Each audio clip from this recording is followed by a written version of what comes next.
Hello, I'm back again. I bet you only thought I did book reviews. You're wrong. Today I'm reviewing the TV series Top of the Lake by Jane Campion. I'm not sure if I've pronounced her name right. There will be spoilers.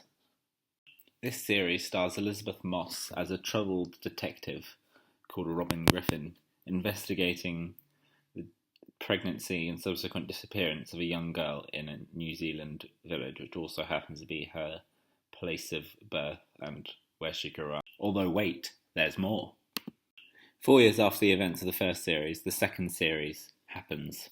Relocated to Sydney, this series sees Robin investigating the appearance of a dead prostitute in a suitcase, who was also a surrogate mother, and also finding her long-lost daughter Mary, who she gave up when she was just 2 days old because she was the child of rape, and meeting Mary's mysterious 42-year-old boyfriend, Puss, aka Alexander, a pimp and English teacher who you can't help thinking is a lot like Tommy Wiseau.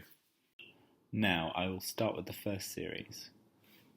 The first series was a tremendously acted and brilliantly shot piece of art, I think, even though it makes you sound incredibly pretentious saying that out loud. Just pretend these are words on a page and it will seem fine.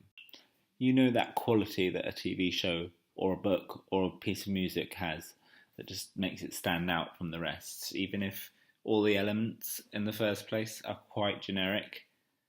Well, I think the first series of Top of the Lake had that. I think the best aspect of the series is its cinematography and its eerie sort of atmosphere. It's not just the quiet scenes on the lake between the various characters, quiet scenes in the woods, the quiet scenes just generally that make it such a unique atmosphere. The child who loves bones and doesn't speak. The Scottish man who whips himself in front of his mother's grave. The wily, slightly annoying but endlessly fascinating mystic played by Holly Hunter, who lives in a women's commune in shipping crates. Oh dear boy, I did a bit of a William Hartnell there. Which brings me to the second interesting aspect of the series. This is one of the best set of characters in any TV show, and there isn't actually that many of them, so it's difficult to get them all right when there is so few to focus on. There's Holly Hunter's character, an American spiritualist. Dar yourself. And she can, as I've said, be a little bit annoying at times, but she's very intriguing as a character. She does have a certain charisma and charm about her, as do the whole women commune who live in shipping crates. Okay, yes, I've time travelled into the future. By a few hours.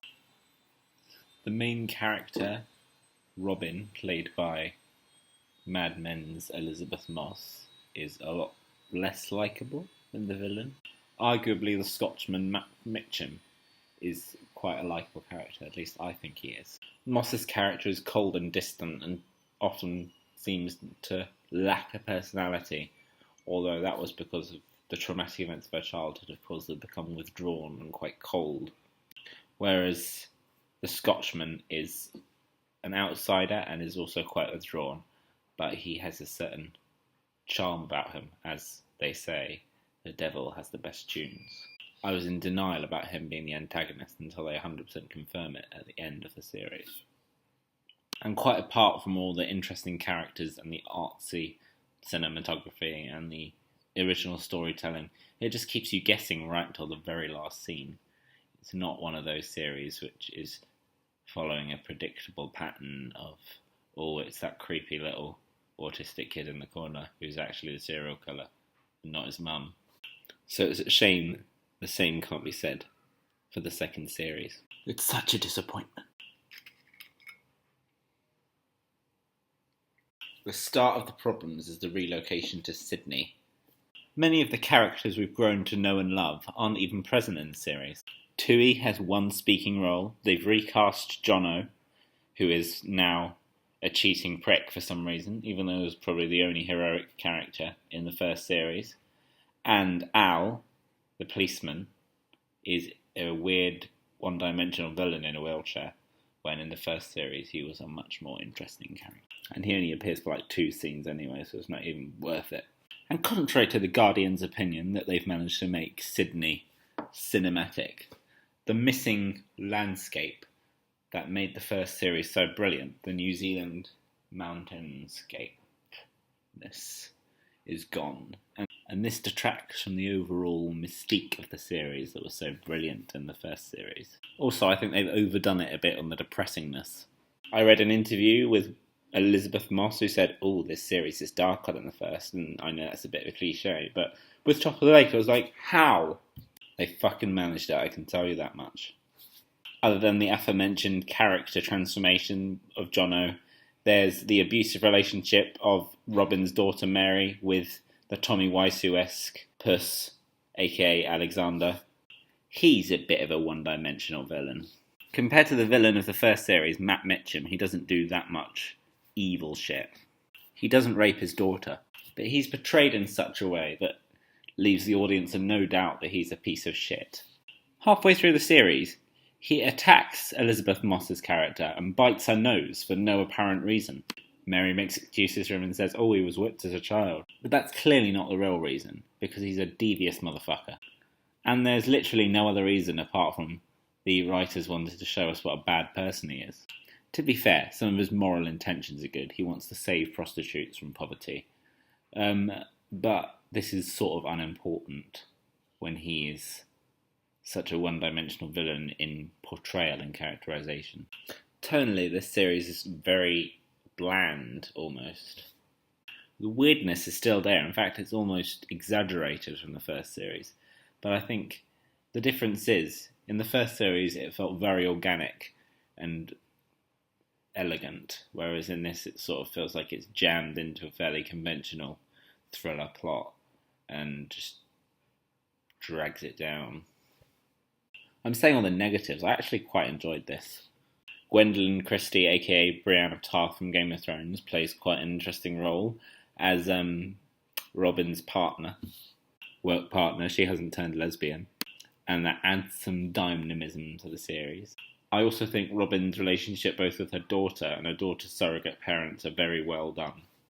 And with Mary's surrogate father, Pike, there's possibly the only positive portrayal of a male character in the series, other than maybe the bearded police chief. But he still visited brothels in his youth. God, if I have one criticism of both these series, is that they're so fucking misandristic. All the male characters are rapists. Women, I assure you, were not like that. Aphex Twin smile. Pike is the understanding, caring father compared to Nicole Kidman's angry, spiteful Julia. She's still a good person. She really does want what's best for her daughter.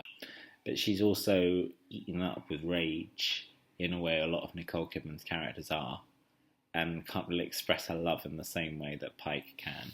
And subsequently Robin is a lot more understanding. She's a bit cold and distant, but she's a lot more understanding. Manages to become the mother the daughter always wanted. Her real mother. But in the end, it was the aura that let the series down. And yes, I sound like a fucking hippie, but it's difficult to do reviews like this without sounding like one. It just didn't feel as natural as the first series. The first series was a work of artistic genius. Well, not quite, that's possibly a slight exaggeration.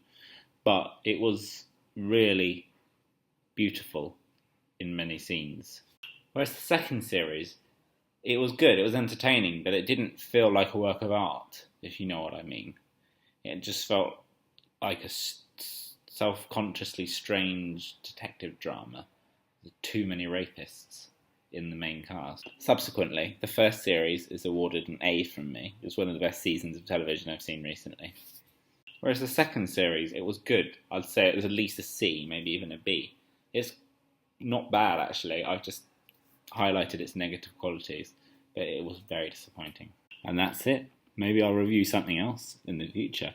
Music, or even a video game, even though I don't play video games because I'm a pretentious fuck. But until then, adieu.